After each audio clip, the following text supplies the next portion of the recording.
This is lesson 5, literal equations. Literal equations are equations in which there are more than one variable. You will be asked to solve for one of the variables. Formulas are usually literal equations. So I asked you to do one thing when we're solving for a variable. The first one, we are solving for y. Next, we are going to solve for w. And the last one, we are solving for y again. Okay, so when I'm solving for this variable, I'm going to highlight it. And then I'm going to move, I'm just going to go highlight all the variables that I'm solving for. Okay.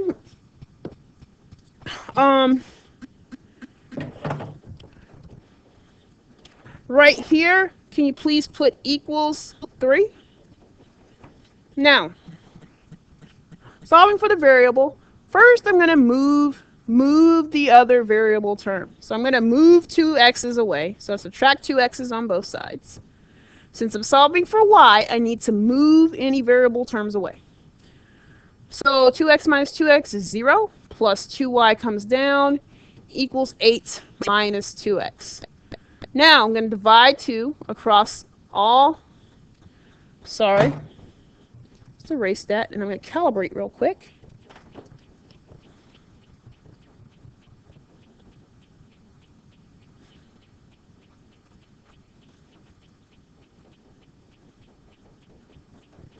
Okay, divide 2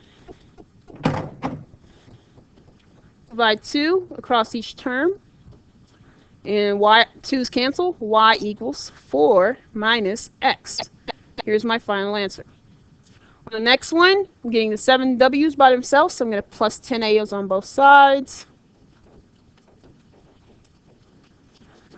7 w's comes down, equals 3 plus 10 a's.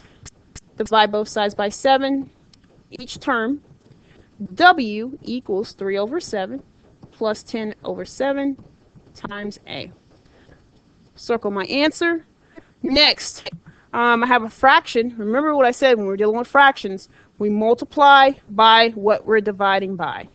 We multiply by what we're dividing by. This cancels your 5s, gets rid of the fraction.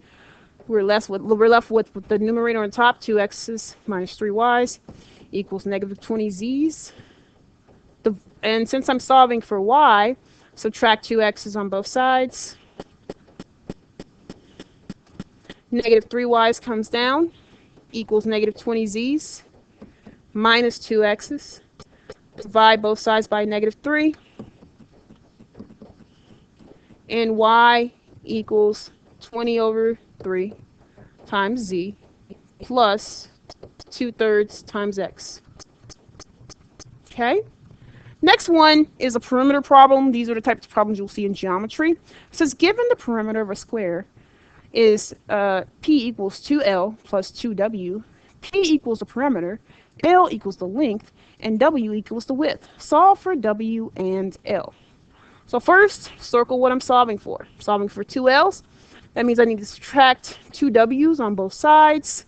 And I just like to put a positive in front of any p that I'm dealing with, any variable that I'm dealing with by itself.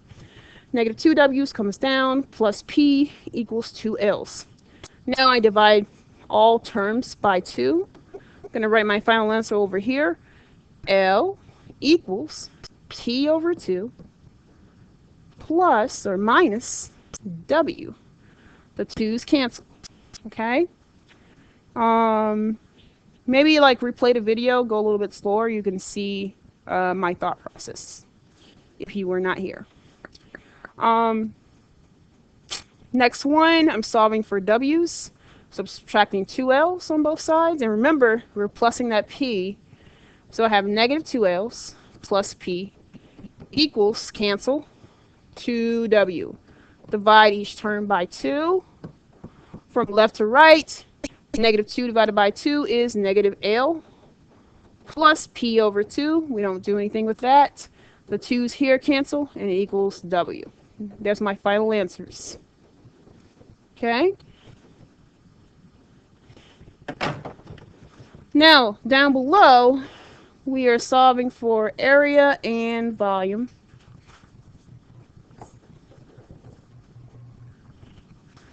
So the area of a square is a equals s squared, and the volume of a cube is v equals s cubed. A equals s squared, solve for s. So when you're solving for a variable and it's squared or it's cubed, the reverse is to use the square root for a square. When you use the square, this remains the same, equals s. And here's your final answer. When you're cubing something, you take the cube roots. Take the cube root of both sides. And this is just in anticipation of us looking more at squares and square roots. Okay? So I have the cube root of v equals s. Now for the volume of a rectangle, the volume of a rectangle is v equals LWH. You're multiplying these quantities. This is multiplication when you see those letters side by side. So since you're multiplying them, if you want to solve for one of those variables, you're probably going to be dividing. Okay? Now, solving for the L, have v equals L times W times H. I want to solve for L only, so I'm going to get rid of W times H on both sides. They cancel, and I find that L equals V over WH. Now, for V equals L times W times H, I'm solving for W. That means I'm going to divide by what I don't need, L and H, on both sides. This cancels. W equals V over LH. Last one, V equals LWH. I'm solving for H, so I'm going to divide by L and W on both sides. These cancel, and I'm left with H equals V over L times W. For the area of a trapezoid, I'm going to try to come back and work on this stuff with you later on in the school year.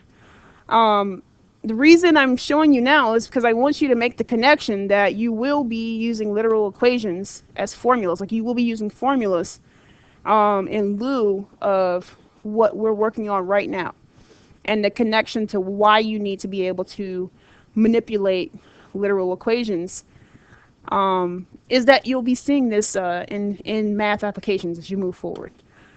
So the area of a trapezoid equals all of that statement. So they want you to solve for B sub 1, H, and B sub 2. So we're going to solve for H first. So the area equals 1/2 B sub 1 plus B sub 2 times H. If you hear me saying sub just means that those numbers are subscripts. So I'm going to highlight what I'm solving for. I'm solving for H.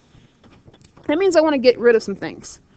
I want to get rid of all of this, and I want to get rid of all of this.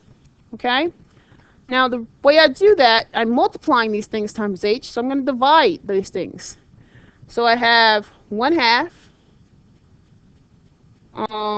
times B sub 1 plus B sub 2.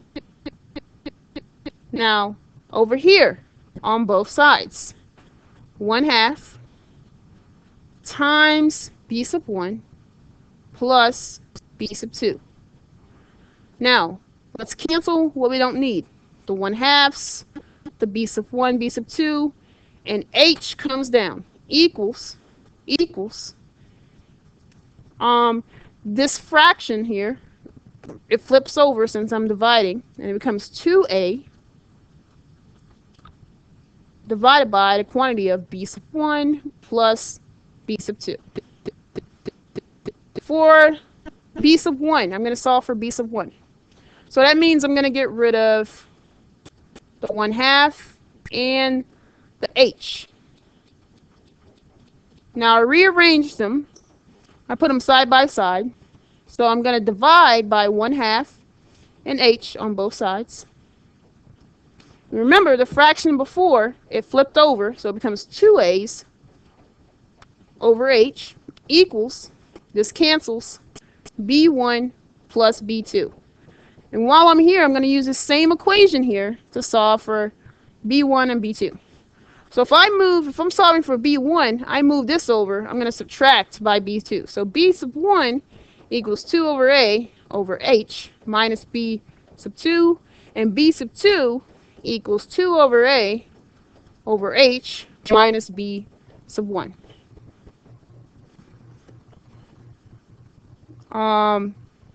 So that's all I have for you. It's a very short lesson. The classwork is what I want you to focus on today. We can go over that together. Let me know what I can do. We are going to go ahead and start doing some of the odds. All right? For the rest of you, have a good day.